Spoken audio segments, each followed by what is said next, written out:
Hello, and welcome to another devlog for Lucen. Thanks again for all of the love this past couple of weeks. The growth of this community never ceases to amaze me. I've just created a Patreon page for anyone who's interested in supporting the development. Pledging any amount will get your name in the credits of the game, and there are other perks to check out too. The link's in the description. One of the biggest developments this past 2 weeks has been the first batch of sound effects from the extremely talented Andrew Ryu.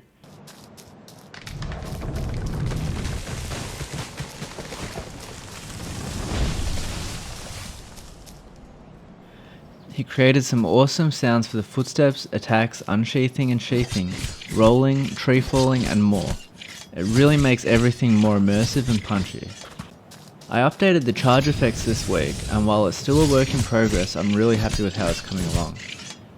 I made it more frenetic, with a large burst at the release and significantly improved the hit effects on the spiders for all attacks as well. For the charge, I used mesh particles with variation in rotation, scale, and some vertex offsets to create the shapes and directions I was after. Offsets of UVs are driven with dynamic parameters to add the main motion.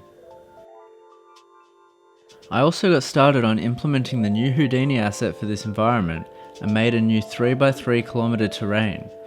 Meshes are scattered procedurally using Houdini engine, as well as defining the landscape materials. I need to add more rules and parameters to the asset, but so far the verticality adds a lot more visual interest. I created a bunch of new environment assets: stair steps, stone blocks, the altar ground, and some flowers.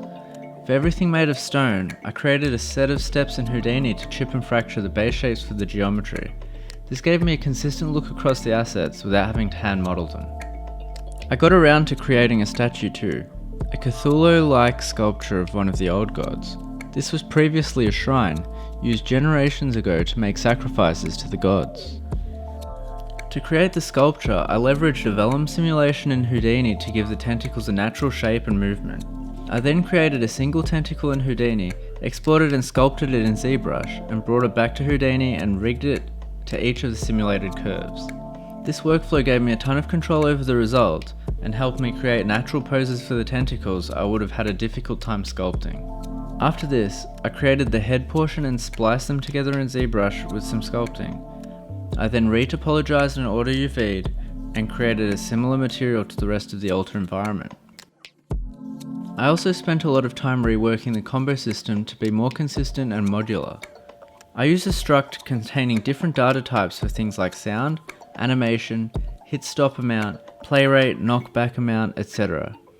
I can then use a map to pair each struct to an integer which increments throughout the combo and correlates to which animation and its respective variables to use.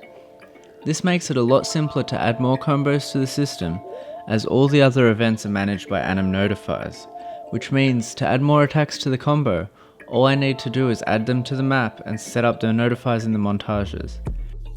It also makes context-dependent switches between things like light and heavy or ground and air attacks much simpler to set up, as the same integer can be incremented and chained to its respective map of combo attacks based on whether Lucen is in the air or if the heavy attack button has been pressed. I'm really excited to keep expanding this in the future, and I've already implemented a basic launch animation and air combo mechanic to test it out. The air combo just reuses the ground combo for now while I'm testing, but I'll soon create air variations for these attacks. A huge thanks to my patrons who have already begun supporting in the short time since I created the Patreon page. I really appreciate your contribution to Lucen. That's it for this devlog. Thanks for watching. Subscribe and hit the bell if you'd like to see more, and feel free to follow on Twitter, join the Discord, or support on Patreon. The links are in the description.